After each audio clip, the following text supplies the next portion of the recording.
kegiatan kita, yaitu saat ini saya ingin mendefinisikan tentang budaya positif, yaitu dari modul kegiatan guru penggerak modul 1.4. Kegiatan ini dibuat untuk memenuhi tugas aksi nyata di modul 1.4. Nah, kita akan mulai menyebarkan pemahaman dan pengalaman penerapan budaya positif. Bapak Ibu semuanya sudah pernah mendengar apa itu kata budaya positif sebelumnya? Sudah. Kata budaya sudah pernah dengar? Budaya. Nah, sekarang ternyata kita ini perlu menerapkan budaya positif di sekolah kita. Nah, di sekolah kita banyak kita sudah menerapkan peraturan-peraturan dan tata tertib kita, ya kan Bapak Ibu ya? Kita punya tata tertib sekolah. Kita hanya berpikiran murid itu harus mematuhi tata tertib sekolah. Jika tidak dipatuhi, maka kita akan memberikan hukuman, sanksi. Ya. Nah, di sini kita akan dibukakan cara berpikir kita akan diluruskan dulu tentang apa itu budaya positif dan apa hubungannya nanti dengan tata tertib sekolah kita, apa hubungannya nanti dengan hukuman, dengan konsekuensi, dan ada istilah restitusi. Nah, konsep utama budaya positif itu yang pertama adalah perubahan paradigma belajar, kemudian masuk ke disiplin positif, kemudian nilai-nilai kebajikan, ada motivasi perilaku manusia dan keyakinan kelas, kemudian kebutuhan dasar manusia dan hubungannya dengan posisi kontrol guru, dan yang terakhir adalah pelaksanaan segitiga restitusi. Kita akan mulai dari satu persatu. Yang pertama yaitu dari perubahan paradigma belajar. Ada satu kutipan dari Stephen R. Covey, yaitu bila kita ingin membuat kemajuan perlahan, sedikit-sedikit, ubahlah sikap atau perilaku kita. Namun, bila kita ingin memperbaiki cara-cara utama kita, maka kita perlu mengubah kerangka acuan kita. Ubahlah bagaimana kita melihat dunia, bagaimana kita berpikir tentang manusia, ubahlah paradigma kita, skema pemahaman, dan penjelasan aspek-aspek tertentu tentang realitas. Artinya, jika kita ingin membuat kemajuan yang sedikit, perlahan-lahan, kita mengubah cara sikap kita, perilaku kita. Tapi kalau kita ingin mengubah konsep, ya, artinya mengubah secara keseluruhan, yang kita ubah itu apa dulu? Cara pandang kita. Artinya bedanya itu apa? Kalau perilaku kita yang kita ubah mungkin bisa berdasarkan sesuatu hal, kita merubahnya. Artinya bisa tujuan tertentu saja kita merubah perilaku. Maksudnya misalnya seperti kita hanya menuruti peraturan, ya kan, mematuhi peraturan yang sudah berlaku, makanya kita merubah perilaku kita. Kalau itu nanti efeknya hanya perubahan sedikit yang terjadi. Tapi kalau kita ingin mengubah sesuatu yang totalitas, itu berarti kita yang pertama kita akan mengubah cara berpikir kita dulu. Untuk apa kita melakukan perubahan itu dulu kita? Tujuannya apa? Kita mau berubah itu untuk apa gitu. Jadi cara berpikir kita dulu yang kita ubah, baru kerangka acuannya. Kenapa kita berubah gitu. Jadi kita harus paham dulu kenapa kita berubah, apa manfaatnya bagi kita, apa manfaatnya bagi orang lain. Inilah maksud perubahan paradigma belajar. Jadi kita juga harus belajar berubah. Nah, pembelajaran dengan paradigma baru yaitu memfokuskan peserta didik sebagai pusat dalam kegiatan pembelajaran untuk mewujudkan peserta didik dengan profil pelajar Pancasila. Jadi inilah perubahan kita. Alasan kita untuk berubah itu untuk apa? Ternyata alasan kita berubah itu untuk memfokuskan peserta didik sebagai pusat dalam kegiatan pembelajaran. Bukan hanya sekedar kita melaksanakan tugas dan kewajiban kita sebagai guru, tapi tujuan kita itu untuk memfokuskan peserta didik kita, murid-murid kita. Supaya apa? Supaya mereka menghasilkan profil pelajar Pancasila. Itu tujuan yang harus kita rubah di dalam cara berpikir kita. Jadi kita datang ke sekolah, kita melaksanakan tugas kewajiban kita, itu dulu yang kita pikirkan. Kita rubah cara berpikir kita yang selama ini kita datang, aku hari ini ngajar, aku kan guru, berarti tugasku ngajar. Kita tidak berpikir nih, kita datang ke sekolah untuk murid gitu kan. Jadi selama ini ya jika kita masih seperti itu, mari kita berubah. Tujuan kita datang ke sekolah, yang kita bayangkan, yang kita fokuskan adalah murid kita dulu. Untuk apa kita datang? Untuk murid kita. Jadi berpusat pada peserta didik kita sebagai tujuan untuk kegiatan pembelajaran. Waktu kita memberi materi, kita memberi pelajaran itu untuk murid, bukan untuk kita sendiri. Baik, itu tentang pembelajaran dengan paradigma baru. Nah, kita masuk ke disiplin positif.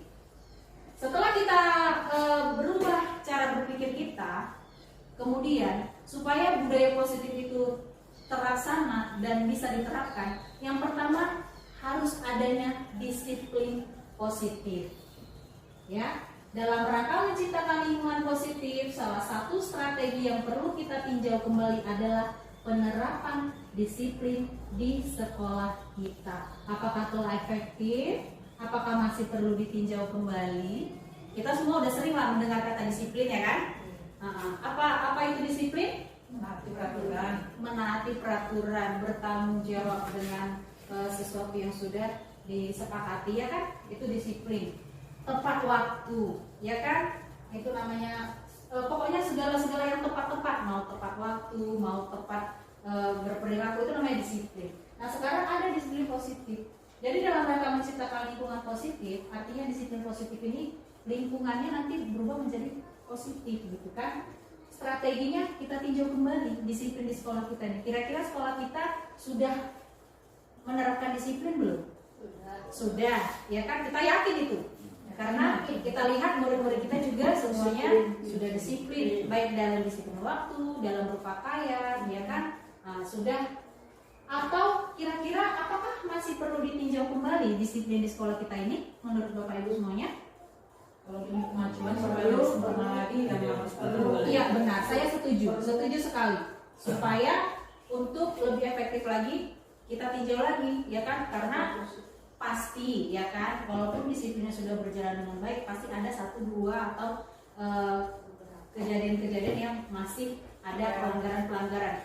Nah, tapi kalau menurut kesepakatan kita bersama, kita sudah melaksanakan disiplin di sekolah kita. Nah, apa itu disiplin positif? Disiplin positif itu Bapak Ki Hajar Dewantara menyatakan bahwa untuk mencapai kemerdekaan atau dalam konteks pendidikan kita saat ini, yaitu kurikulum merdeka, untuk menciptakan murid yang merdeka, syarat utamanya harus ada disiplin yang kuat.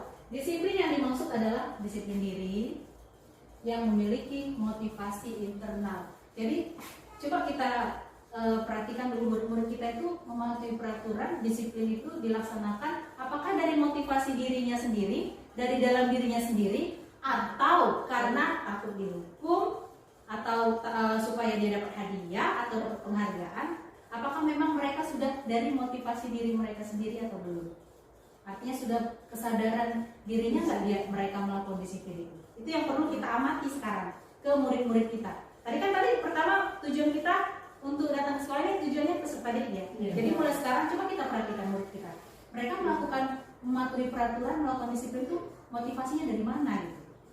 Apakah sudah dari diri sendiri atau karena takut dihukum, ya kan? Atau supaya dapat penghargaan, dapat pujian, ya kan? Inilah maksud perubahan paradigma belajar. Jadi kita juga harus belajar berubah. Nah, pembelajaran dengan paradigma baru yaitu memfokuskan peserta didik sebagai pusat dalam kegiatan pembelajaran untuk mewujudkan peserta didik dengan profil pelajar Pancasila. Jadi inilah perubahan kita. Alasan kita untuk berubah itu untuk apa? Ternyata alasan kita berubah itu untuk memfokuskan peserta didik sebagai pusat dalam kegiatan pembelajaran. Bukan hanya sekedar kita melaksanakan tugas dan kewajiban kita sebagai guru, tapi tujuan kita itu untuk memfokuskan peserta didik kita, murid-murid kita. Supaya apa? Supaya mereka menghasilkan profil pelajar Pancasila. Itu tujuan yang harus kita rubah di dalam cara berpikir kita. Jadi kita datang ke sekolah, kita melaksanakan tugas kewajiban kita, itu dulu yang kita pikirkan. Kita ubah cara berpikir kita yang selama ini kita datang, aku hari ini ngajar, aku kan guru, berarti tugasku ngajar. Kita tidak berpikir nih, kita datang ke sekolah untuk murid gitu kan. Jadi selama ini ya jika kita masih seperti itu, mari kita berubah. Tujuan kita datang ke sekolah, yang kita bayangkan, yang kita fokuskan adalah murid kita dulu. Untuk apa kita datang? Untuk murid kita. Jadi berpusat pada peserta didik kita sebagai tujuan untuk kegiatan pembelajaran. Waktu kita memberi materi, kita memberi pelajaran itu untuk murid, bukan untuk kita sendiri. Baik, itu tentang pembelajaran dengan paradigma baru. Nah, kita masuk ke disiplin positif. Setelah kita berubah cara berpikir kita, kemudian supaya budaya positif itu terlaksana dan bisa diterapkan, yang pertama harus adanya disiplin positif. Ya, dalam rangka menciptakan lingkungan positif, salah satu strategi yang perlu kita tinjau kembali adalah penerapan disiplin di sekolah kita. Apakah telah efektif? Apakah masih perlu ditinjau kembali? Kita semua udah sering lah mendengar kata disiplin, ya kan? Apa itu disiplin? Menaati peraturan, bertanggung jawab dengan sesuatu yang sudah disepakati, ya kan? Itu disiplin. Tepat waktu, ya kan?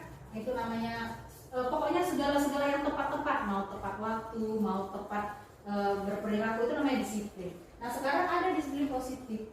Jadi dalam rangka menciptakan lingkungan positif, artinya disiplin positif ini lingkungannya nanti berubah menjadi positif, gitu kan?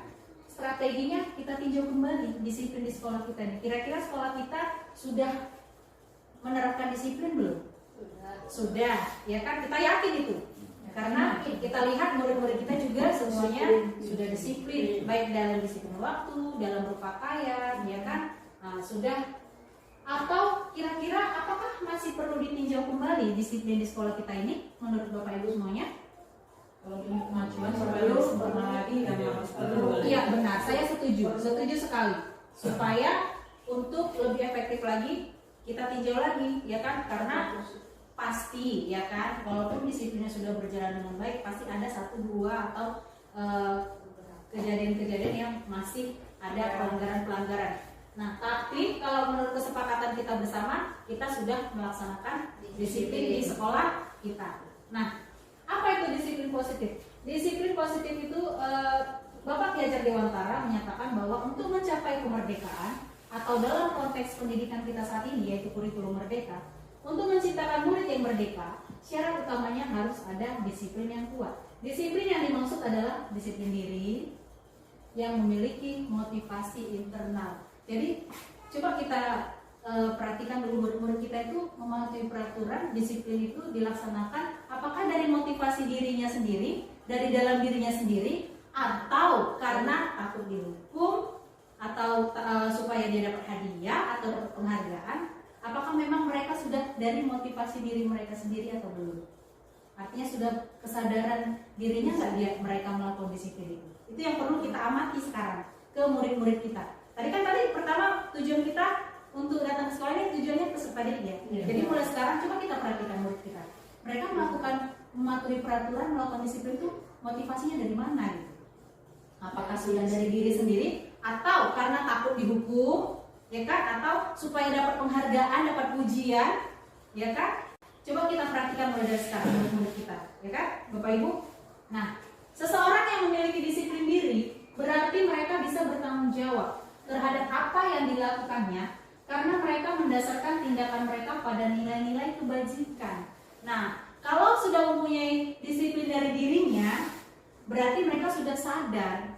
Sadar itu maksudnya bagaimana? Mereka melakukan disiplin itu karena sudah mengetahui nilai-nilai kebajikan. Apa itu nilai kebajikan? Ya kan? Nah, sudah pernah dengar nilai kebajikan, Bapak Ibu? Kita akan belajar.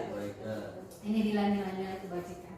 Salah satunya adalah dimensi profil pelajar Pancasila. Ada 6 dimensi profil pelajar Pancasila. Dan itu ternyata nilai kebajikan. Beriman dan bertakwa kepada Tuhan Yang Maha Esa dan berakhlak mulia. Baru apa lagi? berkebinekaan global, apalagi gotong royong, terus mandiri, kreatif, dan bermanfaat. Itu nilai kebajikan.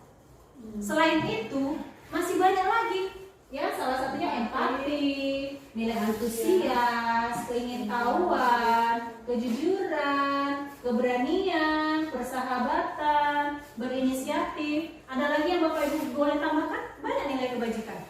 Apalagi kira-kira yang belum ada di sini, ya kan? Kesungguh-sungguhan, ya kan? Kreatifnya tadi udah di dimensi profil pelajar Pancasila. Ada lagi yang bertanggung jawab, kolaborasi, jujur, ya udah ada kejujuran, apalagi banyak banyak nilai-nilai kebajikan. Nah sekarang murid kita, apakah mereka karena menyadari nilai-nilai ini melakukan disiplin itu? Apakah karena mereka merasa bertanggung jawab? Apakah mereka merasa diri mereka berinisiatif? Apakah mereka merasa diri mereka jujur, makanya mereka melakukan disiplin? Atau karena mereka takut dengan kita yang akan menghukum jika mereka melanggar peraturan itu? Itu yang perlu kita perhatikan mulai sekarang ini tentang murid-murid kita. Ya Bapak Ibu, sepakat kita ya? Oke. Inilah salah satu nilai-nilai kebajikan. Masih banyak lagi nilai-nilai ya Bapak Ibu ya, bisa kita bayangkan. Ini adalah salah satu contoh. Nah kita tadi tujuan kita untuk melahirkan profil pelajar Pancasila itu. Di dalam nilai kebajikan inilah profil pelajar Pancasila itu. Itulah tadi tujuan kita. Nah sekarang kita lihat motivasi ini, ya. Ternyata motivasi perilaku manusia itu ada 3, ya. Yang pertama, untuk menghindari ketidaknyamanan atau hukuman. Itu motivasinya salah satu. Yang kedua, mendapatkan imbalan atau penghargaan dari orang lain. Dan yang ketiga, menjadi orang yang mereka inginkan dan menghargai diri sendiri dengan nilai-nilai yang mereka percaya, yaitu tadi nilai-nilai kebajikan tadi. Sekarang kita lihat, sebelum kita melihat peserta didik, kita coba lihat diri kita sendiri. Kita punya motivasi yang mana nih dari yang ketiga? Terus terang, saya jujur aja terus terang, selama ini sebelum saya dibukakan dengan paradigma belajar baru ini, memang saya melakukan disiplin itu yang pertama, menghindari ketidaknyamanan atau hukuman. Memang nggak nyaman kalau nggak disiplin. Jadi saya menghindari itu, saya mengikuti peraturan. Jujur, ya. Jujur motivasi saya yang pertama itu menghindari ketidaknyamanan atau hukuman. Kalau mendapatkan penghargaan tidak, ya. Tapi ada orang yang seperti itu. Untuk mendapatkan sesuatu, penghargaan atau pujian atau apa, mereka melakukan disiplin. Ada, ya. Nah sekarang setelah kita mengetahui mana motivasi yang benar, inilah yang ketiga, inilah Bapak Ibu. Mari, kalau kita masih memiliki motivasi yang masih yang nomor 1 atau yang nomor 2, yuk kita rubah menjadi yang nomor 3. Menjadi orang yang mereka inginkan, yang kita inginkan, dan kita menghargai diri kita sendiri dengan nilai-nilai tadi. Aku mau jujur, aku mau sungguh-sungguh, aku mau kreatif, aku mau inisiatif. Itulah dasar kita untuk melakukan disiplin tadi. Nah, setelah kita melakukan itu, yuk kita ajak anak-anak kita juga, peserta didik kita, mempunyai motivasi yang seperti itu juga, supaya mereka menjadi diri mereka sendiri seperti apa yang mereka inginkan berdasarkan nilai-nilai yang mereka pahami. Jadi nanti mulai dari sekarang, yuk kita kasih tahu anak-anak kita apa-apa saja itu nilai-nilai kebajikan, tanam di dalam diri mereka. Sepakat ya? Oke, kita lanjutkan lagi. Nah, setelah kita meluruskan pemikiran kita tentang motivasi dan kita menetapkan diri kita melakukan disiplin itu karena motivasi yang benar, ya. Nah, ada istilah keyakinan kelas, ya. Jadi selain keyakinan kelas ini termasuk juga keyakinan sekolah. Apa itu maksudnya keyakinan kelas atau keyakinan sekolah? Ini dia. Keyakinan kelas berupa pernyataan-pernyataan universal. Pernyataan-pernyataan keyakinan kelas itu senantiasa dibuat dalam bentuk positif. Keyakinan kelas hendaknya tidak terlalu banyak sehingga mudah diingat dan dipahami oleh semua warga kelas. Keyakinan kelas sebaiknya sesuatu yang dapat diterapkan di lingkungan tersebut. Semua warga kelas hendaknya ikut berkontribusi dalam pembuatan keyakinan kelas lewat kegiatan curah pendapat dan bersedia meninjau kembali keyakinan kelas dari waktu ke waktu. Maksudnya apa? Setelah kita tadi menanamkan motivasi yang benar kepada murid kita, nah sekarang kita buat nih kesepakatan, keyakinan. Mereka yakin untuk melaksanakan sesuatu yang bernilai positif. Jadi dari peraturan itu kita turunkan menjadi keyakinan. Artinya apa? Supaya dia meyakini itu, jangan kalimatnya itu tidak tertanam yang negatif gitu. Jangan yang dilarang membuang sampah. Berarti membuang sampahnya itu tidak itu yang dipikirkannya. Jadi dia meyakini untuk menjaga kebersihan. Ganti dengan buang sampahnya itu dengan menjaga kebersihan. Jadi yang dibayangkannya, yang diyakini itu adalah tentang kebersihan, gitu, ya kan? Ini dia. Nah setelah kita buat keyakinan sekolah kita di lingkup yang lebih luas, kita buat di kelas kita masing-masing juga seperti itu. Artinya murid kita di kelas kita itu keyakinannya untuk melakukan yang baik di kelas kita itu apa saja. Ya tentunya pasti hal-hal yang positif.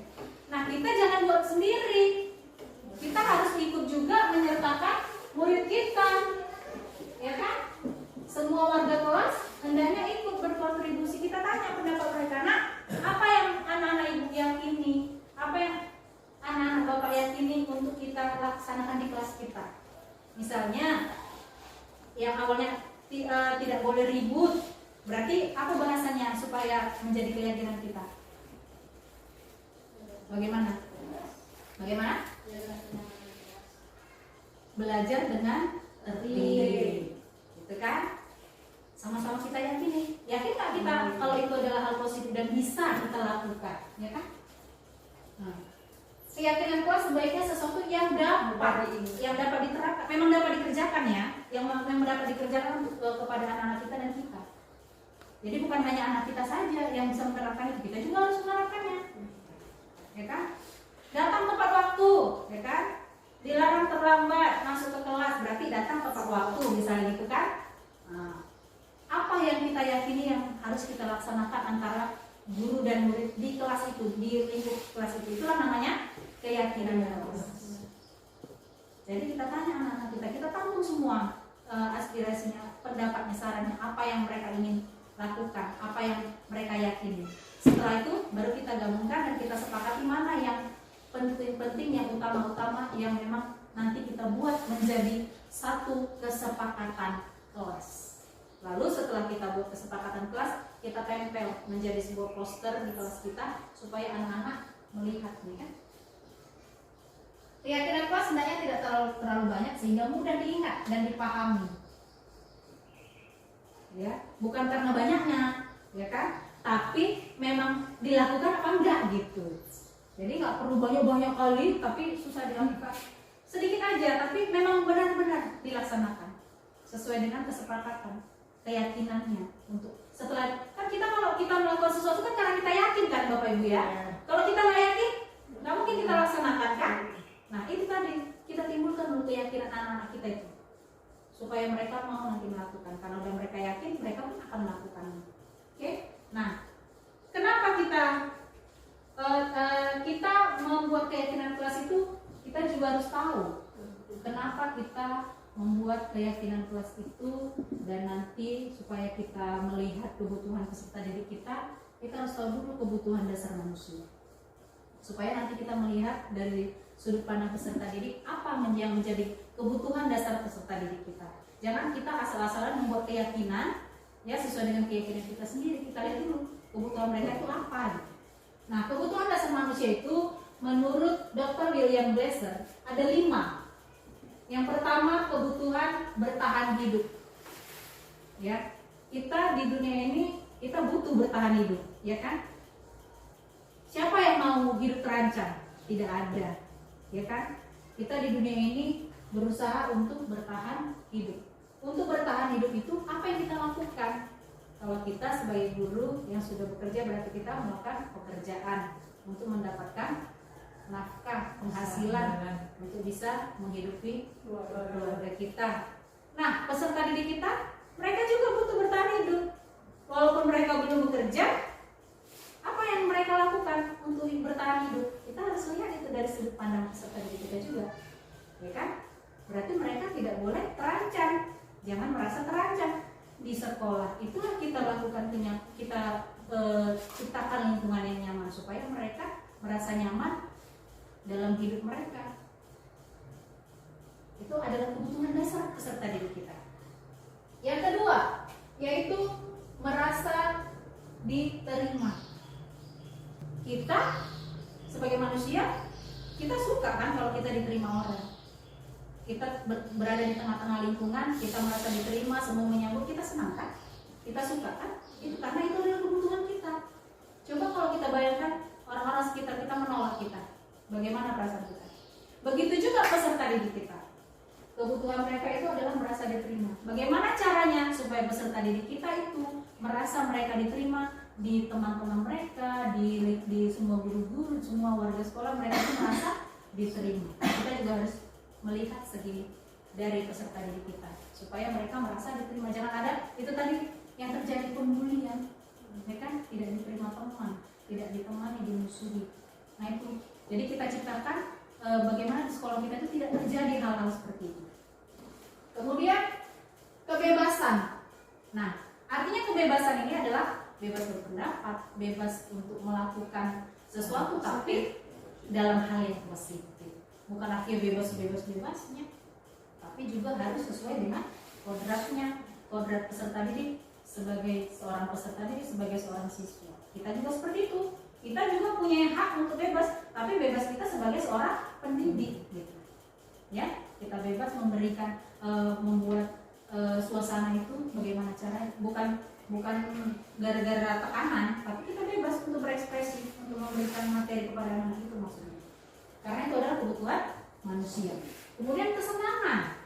Nah, kita itu kebutuhan kita senang. Siapa juga yang mau sedih-sedih, siapa juga yang mau tertekan, siapa juga yang mau sengsara. Kita butuh senang. Peserta didik kita juga butuh senang. Dalam pembelajaran mereka itu hak mereka.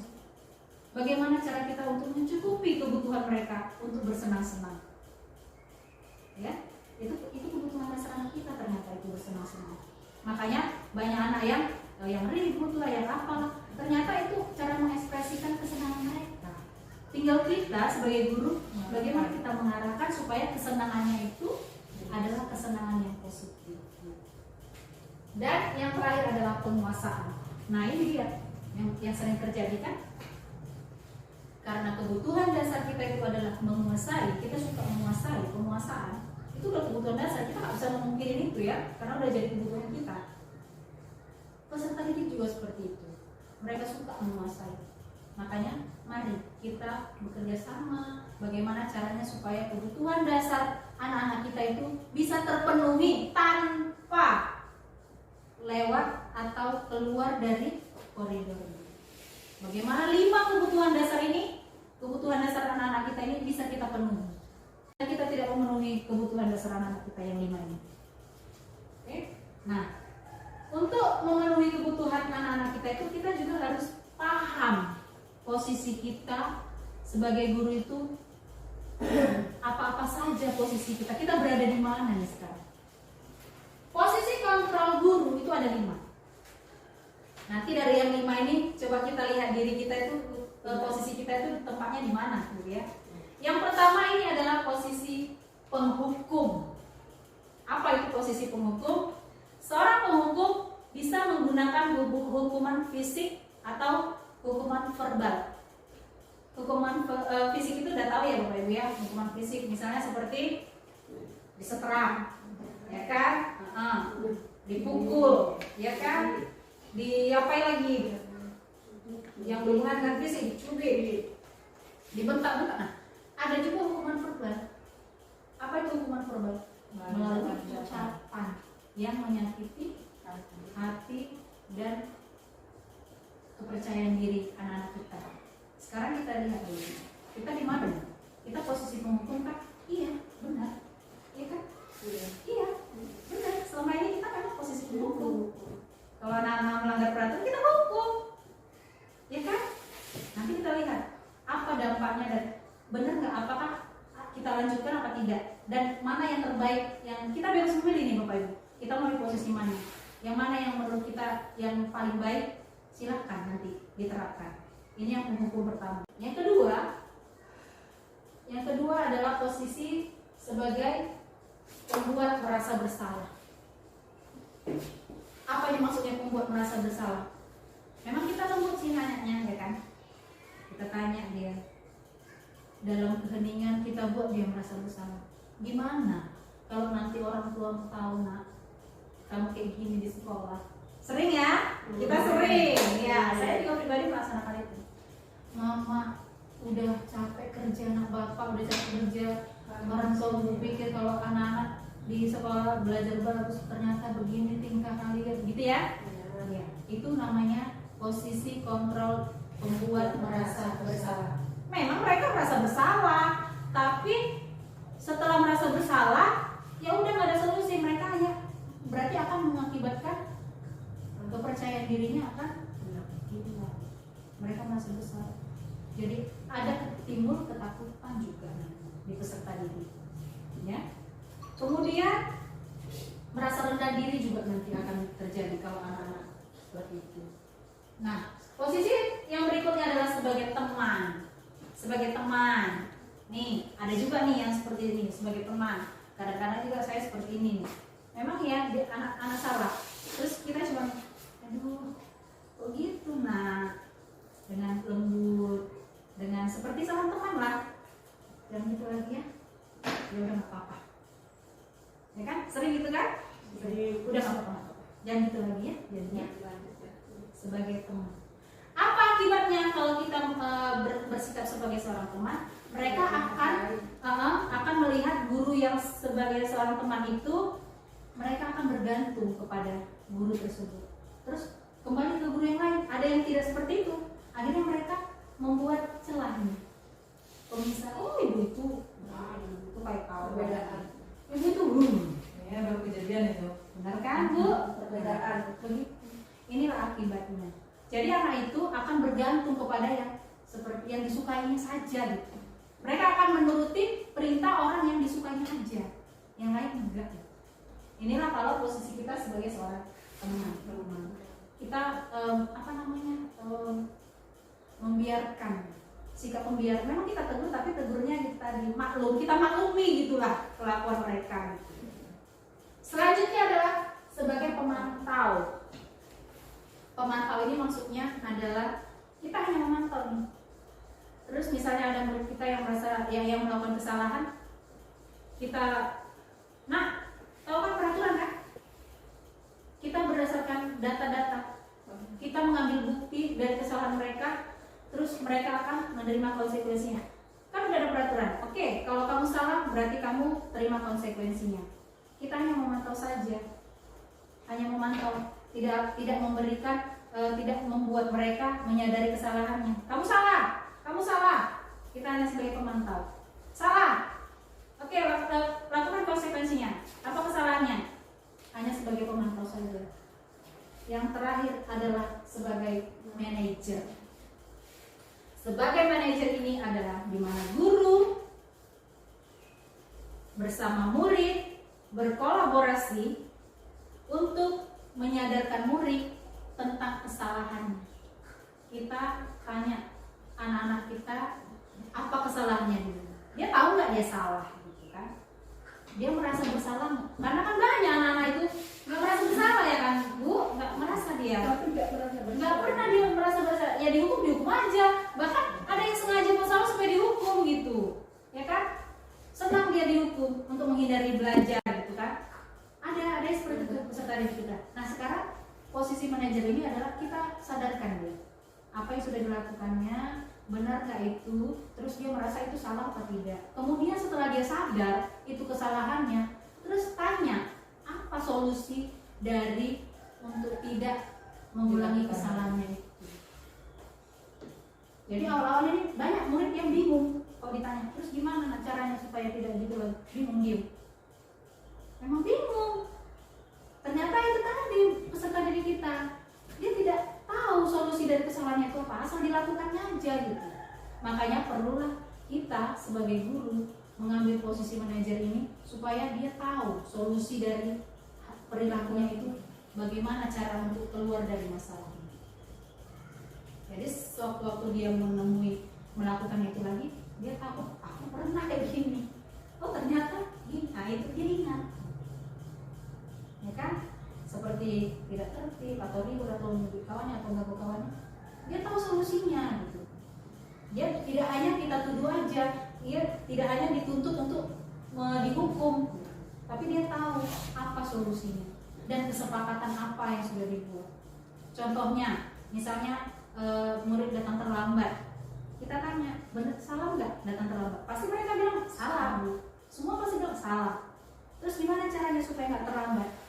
Banyak yang nggak tahu tuh, diem, ya kan? Sampai kita bimbing ini, kita bimbing terus sampai mereka menemukan solusi. Bagaimana cara supaya nggak terlambat?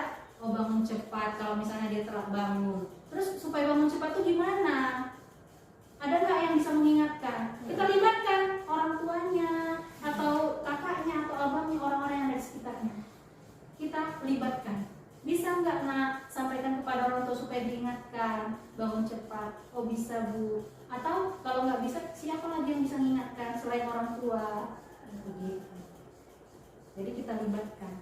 Jadi bukan hanya anak itu yang berusaha sendiri, tapi orang-orang di sekitarnya juga berusaha untuk mereka keluar dari masalah mereka. Inilah posisi sebagai manajer. Nah, dari kelima posisi ini, kira-kira manalah yang akan kita terapkan ini ke anak kita? Sudah jelas sebagai posisi manajer. Tapi sering-sering lah Bu, kadang suka menghukum. Iya benar, karena itu sudah sering dilakukan. Kenapa? Karena kita belum tahu. Tapi karena kita sudah tahu ada posisi manajer, mari yuk kita laksanakan posisi kita sebagai seorang manajer. Sebagai penghukum itu bukan solusi. Kenapa tidak solusi? Kita masuk ke sini nanti. Ada istilah segitiga restitusi. Apa yang segitiga restitusi? Ada 3 langkah, yaitu menstabilkan identitas, validasi tindakan yang salah, dan menanyakan keyakinan. Kalau dia di menstabilkan identitas itu setiap orang pasti pernah melakukan kesalahan, ya. Stabil, memang benar setiap orang melakukan kesalahan. Kalau bukan satu-satunya yang merasa melakukan ini dan yang lainnya. Tapi apakah dampak perbedaan, bukan dampak, perbedaan restitusi ini dengan hukuman tadi yang kita bicarakan di posisi kontrol kita? Ini dia. Kalau hukuman itu ternyata identitas gagal, tapi identitas sukses itu ada disiplin. Disiplin itu dibagi menjadi konsekuensi dan restitusi. Antara konsekuensi dan restitusi, restitusilah yang menjadi solusi terbaik. Apa perbedaannya? Kalau dia hukuman kan sesuatu yang menyakitkan itu harus terjadi, karena dia sudah melanggar aturan. Mau dia sakit hukumannya, mau enggak, ya harus terjadi, karena memang sudah melanggar peraturan, wajib dihukum. Begitu. Tapi itu akan membuat peserta didik kita ke dalam identitas kegagalan, karena dia sudah gagal. Dia akan beranggapan dia gagal, dia melanggar peraturan, aku gagal, pasti begitu. Tapi kalau dia kita kasih konsekuensi, memang benar sesuatu itu harus terjadi, tapi karena kesepakatan. Artinya konsekuensinya itu karena kesepakatan. Tapi kalau restitusi merupakan pilihan, dia yang memilih. Dia yang memilih apa yang harus dilakukannya dari kesalahan itu. Kita kasih pilihan. Ayo, mau bagaimana nak? Kamu mau seperti apa? Apa solusinya? Itu dia kalau restitusi. Kalau hukuman tidak nyaman untuk murid, ya jelas lah nggak nyaman. Namanya dihukum, ya kan? Tapi kalau konsekuensi memang tidak nyaman, tapi jangka waktunya pendek.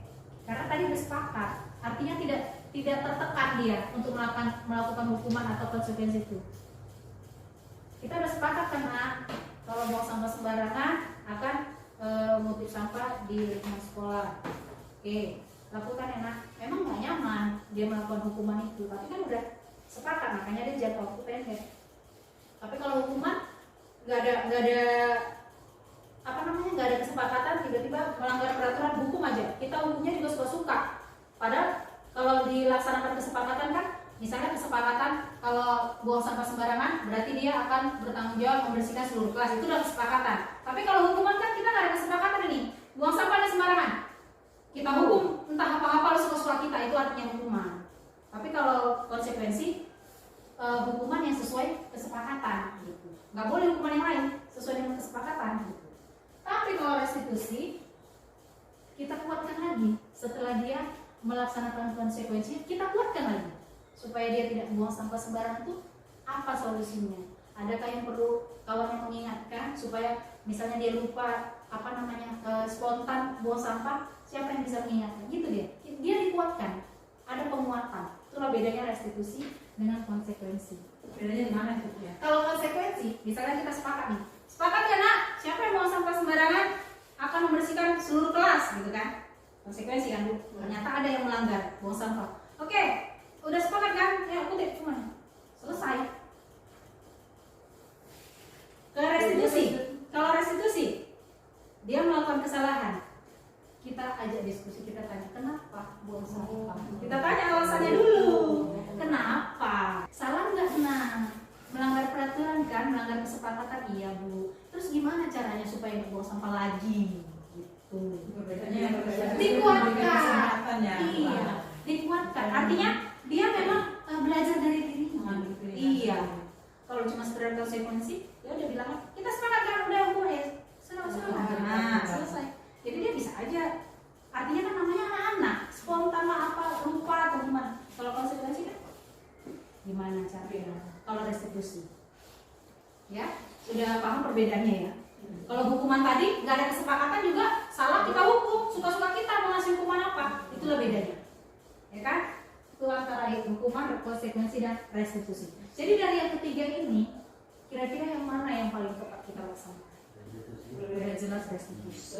Memang sulit, cukup sulit, karena memang yang saya alami sendiri, ya. Apalagi anak SD kita ya kan, Bapak Ibu, banyak hal-hal yang kecil pun jadi masalah gitu kan. Nah, karena untuk menerapkan restitusi ini kita perlu waktu, kita harus nanya dulu, menyadarkannya dulu. Tapi percayalah, kalau itu kita terapkan, kedepannya ini yang akan kita kita tuai nanti hasilnya. Karena dirinya yang dikuatkan, ya, tidak hanya sebatas oke, bisa aja kita laksanakan hukuman, kita laksanakan konsekuensi. Di SD dia disiplin, tapi belum tentu keluar dari SD kita dia akan tetap disiplin. Enggak, belum tentu. Mereka melaksanakan disiplin karena memang sekolah kita yang disiplin. Tapi coba keluar dari sekolah kita nanti, apakah sudah pasti mereka tetap melaksanakan disiplin? Kalau ketemu nanti sekolahnya yang tidak menerapkan disiplin, apakah mereka tetap mengikuti disiplin dari sekolah kita ini? Belum tentu. Tapi kalau mereka melakukan itu dari motivasinya, terus saat mereka melakukan kesalahan mereka dikuatkan, mereka dilatih untuk mencari solusi, mudah-mudahan nanti kemana-mana, dimanapun mereka berada, akan kuat pelaksanaan budaya positif ini dimanapun berada. Ya, itulah dia bedanya restitusi dengan hukuman dan konsekuensi. Sampai di sini sudah bisa ya, bisa memahami ya kan, apa itu bedanya. Ya, oke. Nah, ini dia. Terus bagaimana cara melaksanakan segitiga restitusi ini? Ini dia. Langkah-langkah segitiga restitusi. Yang pertama adalah menstabilkan identitas.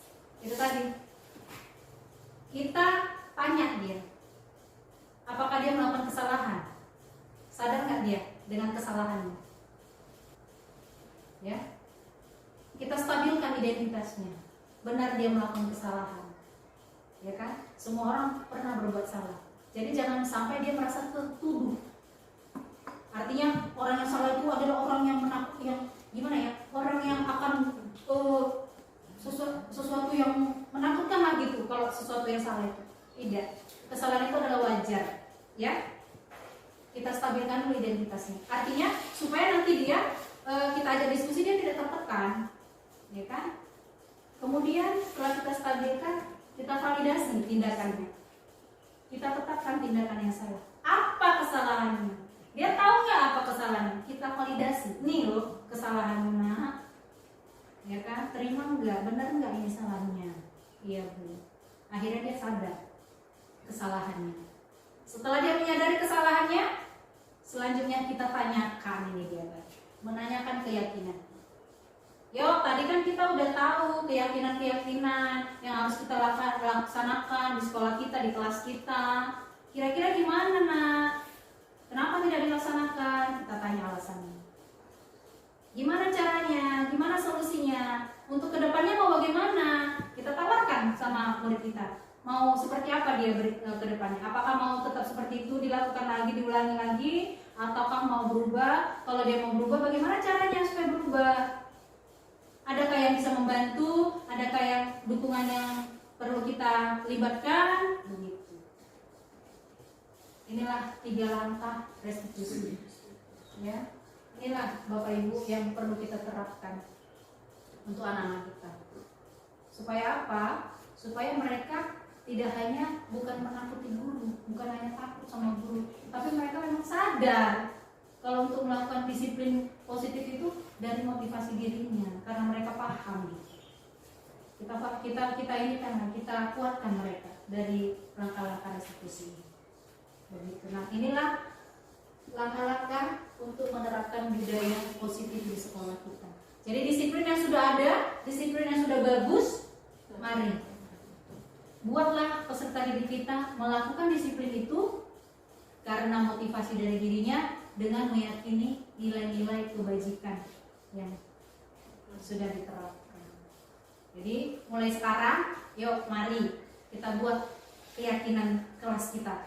Mulai dari kelas kita masing-masing. Karena percuma Bapak Ibu kalau cuma satu kelas aja yang melaksanakan itu, mereka pindah kelas nanti sudah tidak lagi, percuma, nggak ada gunanya. Makanya kenapa ini perlu dibagikan kepada kita semua supaya kita laksanakan bersama-sama. Kita kolaborasi, kerjasama ya.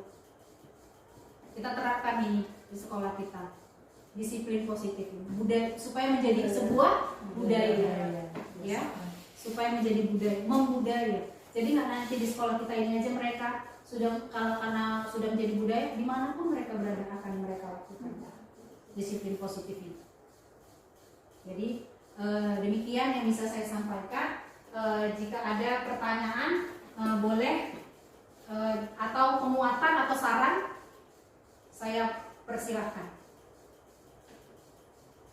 Boleh saya isi sedikit ya Bu Dian ya? Ya, silakan. Karena ini juga ada pemantapan yang baru kami dapat dari Bu Dian mengenai budaya positif. Masalah kontrol guru tadi itu kan ada disampaikan ada 5 ya. Iya. Sebagai seorang guru tentunya sangat menyadari pastinya yang kelima itu dilakukan, dilakukan.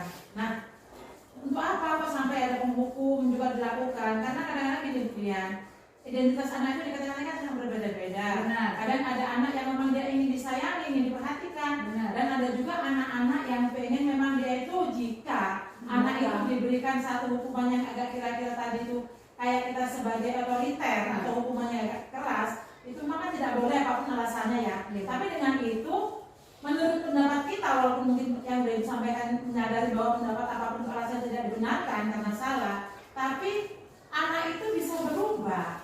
Itu bagaimana keadaannya Bu Dian kalau seperti itu, misalnya dihukum tadi itu.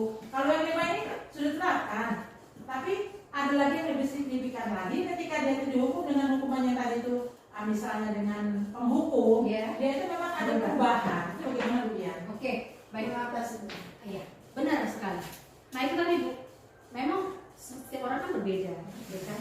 Mungkin pada untuk orang tertentu dia hukuman bisa membuat dia berubah.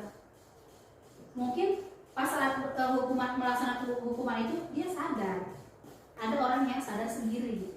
Tapi pada umumnya kita lah yang harus membantu peserta didik untuk menyadarkan itu tadi. Mungkin peserta didik lain tidak mampu melakukannya. Makanya kalau sudah di manajer sudah pasti untuk semuanya berlaku untuk penyadaran itu tadi. Itu maksudnya. Jadi mungkin ada siswa tertentu karena dia dihukum dia berubah. Oke, tapi kan tidak semuanya. Tapi kalau saat kita melaksanakan sebagai manajer, semuanya akan menyadari diri. Manajer itu berlaku untuk semua. Demikian. Ya, oke, terima kasih Dian. Terus satu lagi tentang keyakinan kelas Dian. Ya, tadi disampaikan supaya ada kekuatan untuk kita membuat keyakinan kelas itu kan tidak bisa satu kelas saja yang melakukannya. Nah, Begini kemudian kita kan ada apa namanya itu komunitas ya, Iya. kita sedang membahas tentang segala macam tentang sekolah kita dan sebagainya. Apakah keyakinan kelas ini sebaiknya menurut kemudian sebaiknya itu penerapannya itu memang sama, misalnya membudayakan dosen kelas atau menghargai guru dengan temannya, seperti misal contohnya, apakah lebih baik itu seperti sama dari tahap kelas tinggi atau memang itu kembali kepada manajemen kelas? Kembali kepada manajemen kelas. Oke, boleh kita sepakat buat kebudayaan keyakinan kelas yang sama. Tapi kalau kira-kira ada yang perlu kita tambahkan tidak dilarang. Sebaiknya ya. Sebaiknya, karena kan beda nih kelas 1, 2, 3, 4, 5, 6 beda-beda kebutuhannya. Atau kita sepakat ada hal-hal yang pokok yang wajib ada di dalam setiap kelas. Baru selebihnya tambahan masing-masing kelas. Silakan. Itu tadi kesepakatan kelas. Karena Bu, di setiap kelas ini harus kita yakinkan anak-anak apa posisi apa tugas kita sebagai guru, apa tugas mereka sebagai murid. Tugas kita sebagai guru itu adalah memberikan pengajaran, tidak memaksa murid. Jangan salah ya Bapak Ibu, tugas kita itu tidak boleh memaksa. Tidak tidak menghukum, ya. Itu tugas kita tidak menghukum. Bukan tugas guru itu menghukum. Dan bukan tugas guru itu memaksa anak untuk belajar, tidak. Nah, anak juga harus kita sadarkan tugas mereka. Tugas mereka sebagai peserta didik, sebagai siswa itu apa? Ya belajar, mematuhi guru. Itu harus ada di kesepakatan kelas kita. Dan usahakan buat dokumentasinya dibuat sebagai poster lah apalah supaya nanti kalau misalnya kita langsung, nah ayo lihat kesepakatan kita gimana, itu perlu sekali. Jadi tidak hanya berbentuk lisan-lisan saja. Jadi anak-anak melihat setiap hari kan akhirnya mereka pun jadi menjadi. Ada lagi yang lain dari Bapak kira-kira? Ya, silakan. Tentang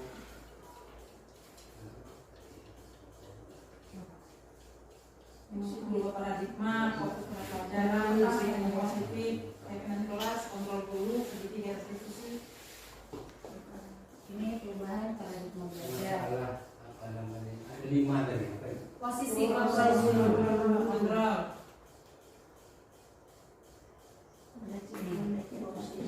Nanya ada 5.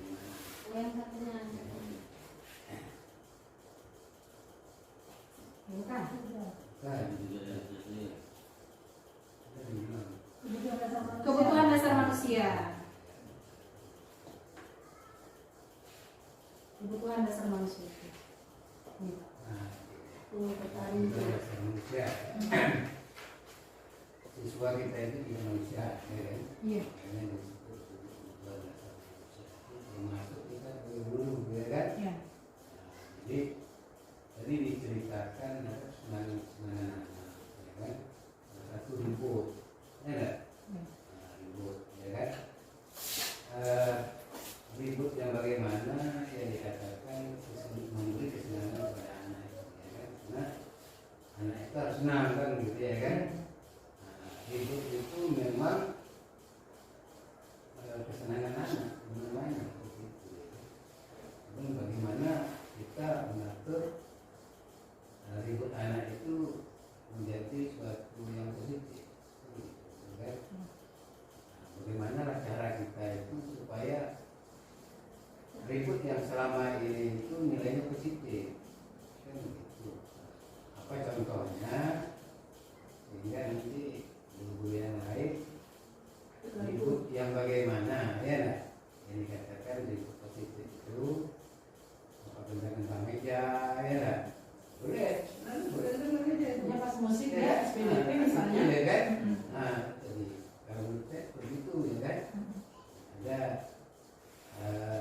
apa namanya itu potensinya dalam dunia itu dia keluarkan, tapi guru nggak ngerti.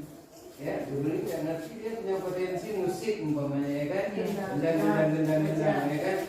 Guru asik marah aja, ribut aja ke buku meja. Padahal potensi anak itu adalah mungkin itu ke musik, ya kan? Ada lagi sekali lain, ya kan? Jadi saran saya, menurut saya ini nggak bisa dia yang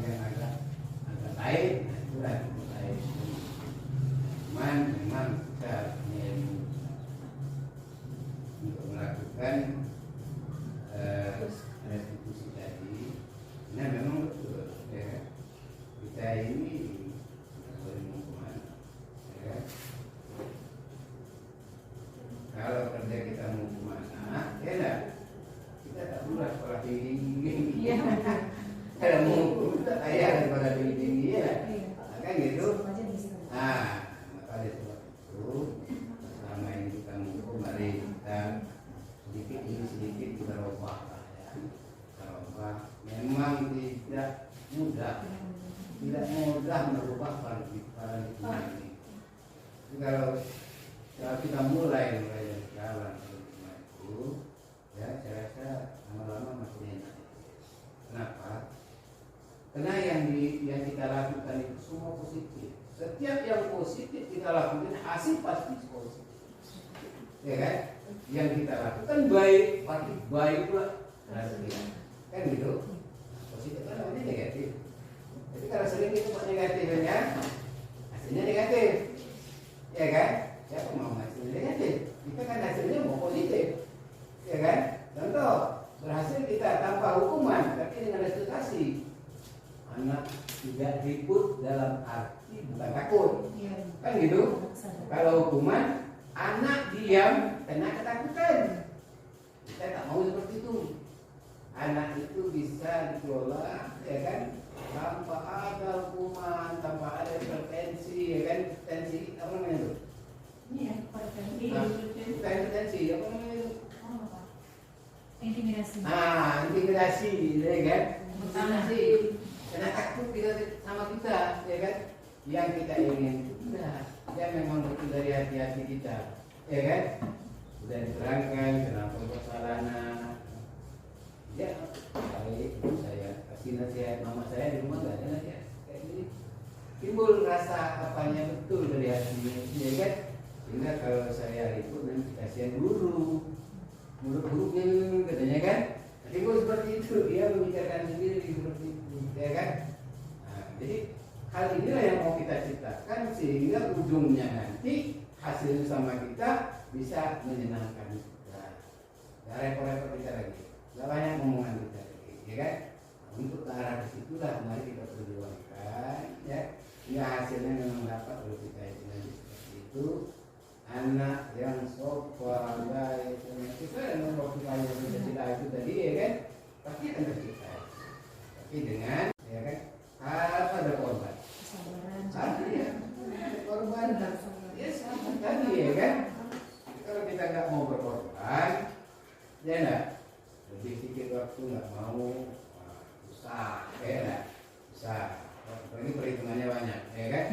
Nah, Harus kolaborasi juga, Bu. harus ikhlas. Ya, itu tadi. Harus ikhlas betul kita. Cuma ikhlas itu nanti kan demi kesenangan kita juga, ya sebenarnya. Seperti Pak PP kemarin yang investasi kita. Iya, ada brand katanya kan? Nah, ada brand, ya kan? Sehingga nanti kita orang tidak takut menyaksikan, ya. Dan sekolah kita itu gurunya begini, ya kan? Apalagi lulusan anak kita ini menyampaikan ke sekolah lanjutan nanti, masalah itu dah hukuman kita juga.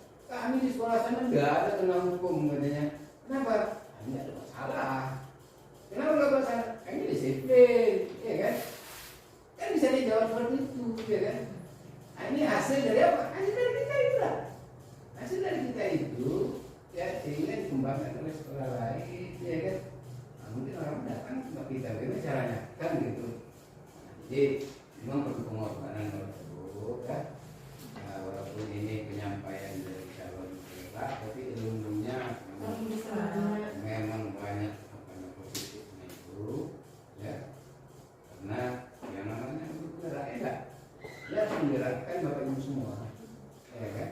Alhamdulillah sampai sekarang kelompok komunitas berjalan dan gitu, ya kan? Tapi kita mendukung. Kenapa kita dukung? Ya memang banyak ilmunya, ya memang banyak ilmunya. Mudah-mudahan ilmu yang kita lebih enaknya langsung ya, Bu. Ilmunya kita langsung. Saya juga latihan. Iya betul. Ini langsung Itulah yang saya kita dalam yang menyampaikan. pikiran saya seperti itu. Kita bisa langsung, tidak lagi tidak saya menggantungkan kita teori-teori kita menangkap langsung tanya-tanya, mendefinisikan kalau nggak bisa sendiri. jawab dia punya PP. Maka tanyalah. Jadi dengan bertanya itu permasalahan kita itu bukan ya mudah diselesaikan nanti. Ya kan? Apapun lah permasalahan di kelas bapak ibu masing-masing, bertanya aja bagaimana solusi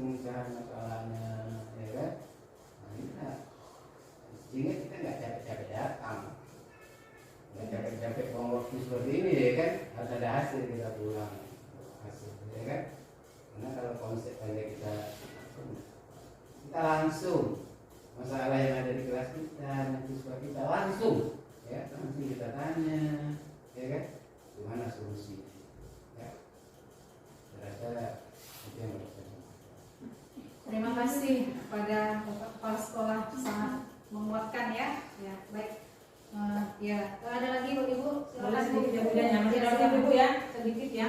Ini karena saya merasa Pak, saya sampaikan juga kebetulan memang itu budaya positif. Ada Bapak Kepala Sekolah dan dihadiri oleh teman-teman guru semuanya. Dan ini memang pernah terjadi dan baru juga terjadi. Masalah budaya positif ini tidak hanya, saya pikir tidak hanya harus berlaku kepada murid saja, tapi guru juga harus seperti itu, mendapatkan hal yang positif juga dari siswa. Salah satunya adalah merasa diterima. Sebenarnya kejadian di kelas kita, jika anak-anak itu yang bukan gurunya, jika dia tidak masuk dalam kelas, jika dia masuk kelas lain, anak-anak itu sedikit tidak menghargai dan kadang-kadang cemeh. Jadi ini gini Bu, jadi karena semua kita ada di sini, mari pada guru semua, bagaimana kita itu menanamkan konsep bahwa bukan guru wali tapi itu harus dihargai. Karena apa Bu Dian? Guru BMR masuk, guru pejok masuk, guru agama masuk, bahkan waktu guru pejok lama masuk dulu, ada beberapa kinerja dia yang kira-kira sama anak itu nggak bener sampai ke guru, tapi kita bisa meredam anak. Bu kok gini-gini, apapun itu terima. Mungkin itulah cara kerjakan yang disampaikan oleh guru. Jadi anak tadi itu yang dia memiliki positif, sifat negatif tidak tercuat, karena walaupun bagaimana keadaan gurunya itu harus dihargai. Jadi makanya harapan saya kepada guru-guru, mari tanamkan kepada anak-anak itu siapapun bagaimana keadaan gurunya itu harus dihargai. Jadi makanya harapan saya kepada guru-guru, mari tanamkan kepada anak-anak itu siapapun gurunya, itu kira-kira harus dihargai. Ketika dia itu juga salah satunya ketika memberikan permasalahan, menyelesaikan masalah itu yang Ibu katakan tadi itu, kadang-kadang nggak boleh juga mungkin sebagai teman. Ini memberikan solusi, memberikan kontrol guru mungkin dianggap sebagai teman, tidak sebagai manajemen. Ya, jadi arahnya ke sana, anak menangkapnya berbeda. Jadi harapan saya di sini kemudian menegaskan lagi, bagaimana tidak hanya murid yang bisa kita terima, tapi guru juga harus bisa terima dengan murid dengan menghargai. Itu dia. Benar. Itu tadi Bu, dari keyakinan itu tadi kita terapkan keyakinan seperti nilai-nilai kebajikan itu tadi. Kalau sudah ada yang menghargai siapapun orangnya, siapapun gurunya, ya pasti kalau dari diri mereka udah ada nilai menghargai, mau siapapun gurunya pasti akan dihargai. Itu tadi memang tidak gampang Bu, memang untuk menumbuhkan nilai-nilai di dalam diri anak ini, ya. Tapi itu tadi kita juga harus jadi teladan dulu, ya kan? Jadi teladan dulu bagaimana cara menghargai. Kita harus tunjukkan dulu sikap, kita ajari anak-anak bagaimana cara menghargai. Nah, karena kalau sudah dari diri mereka memahami apa itu arti menghargai, yakinlah Bu, siapapun orangnya yang cuma mereka lihat juga pasti langsung dihargai. Ya, karena itu tadi yang namanya mau memulai saat yang artinya kita belajar dari yang kita hadapi sekarang ini, murid-murid kita seperti inilah apa adanya. Yuk kita sama-sama, tidak bisa sendiri memang, sama-sama, sama-sama saling bahu membahu untuk menerapkan nilai ini. Suruh kasih paham dulu anak-anak apa itu nilai kebajikan dan yang memang harus dilaksanakan dari diri mereka. Karena apa? Karena itu memang hasilnya ke mereka juga, bukan ke guru, gitu kan? Hasilnya untuk masa depan anak kita. Jadi buatlah bagaimana caranya supaya anak kita itu menyadari nilai-nilai yang kebajikan yang harus dilakukan itu memang berdasarkan nilai yang positif. Itu tadi kuncinya. Yuk kita jangan bukan hanya sekali aja kita ketemu untuk bicara ini, enggak. Kita manfaatkan kegiatan komunitas kita. Memang kita sudah ada program, tapi tidak juga menghalangi kita untuk berbagi apa masalah kita yang kita hadapi di kelas. Ayo kita saling berbagi. Kita cari solusi bersama. Jangan cari solusi sendiri-sendiri. Kalau misalnya kita kesusahan sendiri, aduh aku kayak gini, tapi aku mau ngomong takut disalahkan, takut dinilai begitu. Jangan. Ya, ayo kita sama-sama diskusi. Kalau kita lemah, nggak apa-apa kita akui kita lemah, tapi kita belajar dari kelemahan itu. Mungkin dari kekuatan teman kita bisa jadi kuat, ya kan? Tapi kalau kita tetap pada kelemahan kita, ya udah kita lemah terus. Ya, itu tadi Bapak Ibu, kita harus lebih keterbukaan kita itu yang harus lebih dituntut lagi kita dari sekarang. Lebih terbuka, lebih mau berbagi. Baik itu yang baik yang buruk dibagikan untuk cari solusinya, kita berbagi yang baik untuk kita terapkan bersama-sama. Jadi demikian, jika tidak ada lagi yang lain, ada lagi Pak? Pak Menko? Ibu yang mana ada? Oke. Nah, demikian yang bisa saya sampaikan. Ini hanya sedikit saja ilmu yang bisa saya sampaikan, tapi semoga kita bisa bersama-sama berkolaborasi untuk melaksanakannya. Semoga nanti yang sedikit ini kita laksanakan bisa menghasilkan sesuatu yang baik. Dan semua kita memiliki budaya yang positif. Nah, ini saya akhiri. Jika ada salah ucap, saya mohon maaf. Terima kasih atas partisipasinya dan terima kasih karena sudah memberikan waktu untuk hadir di tempat ini. Dan saya sudahi. Selamat siang. Siap, Bu.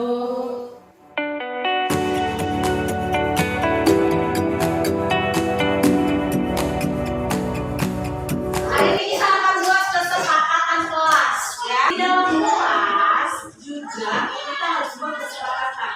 Namanya di dalam kelas, ya kan? Tugas ibu apa? Tugas anak ibu sebagai siswa apa di dalam kelas ini? Kita harus sepakat. Jadi kalau salah satu nanti anak ibu tidak melaksanakannya, kita harus kembali ke kesepakatan mengingatkan lagi. Caranya seperti nanti anak ibu tulis di kertas ya, di kertas lembar, tulis satu aja, masing-masing satu. Oke, siap?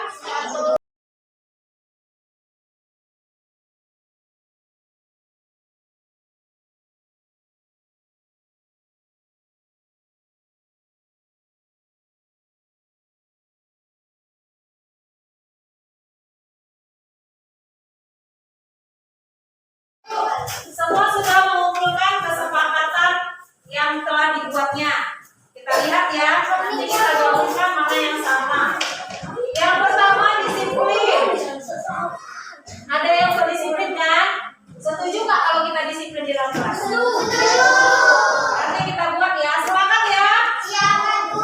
Sepakat ya? Ya, kesepakatan kelas kita. Kelas 5. Satu, apa nak? Disiplin. Semangat ya. Artinya disiplin ini berarti tepat waktu. Paham kan? Disiplin dalam waktu, disiplin dalam berpakaian berarti memakai seragam lengkap dan rapi. Disiplin apa lagi? Disiplin dalam belajar, mengerjakan tugas tepat waktu. Semangat! Mantap.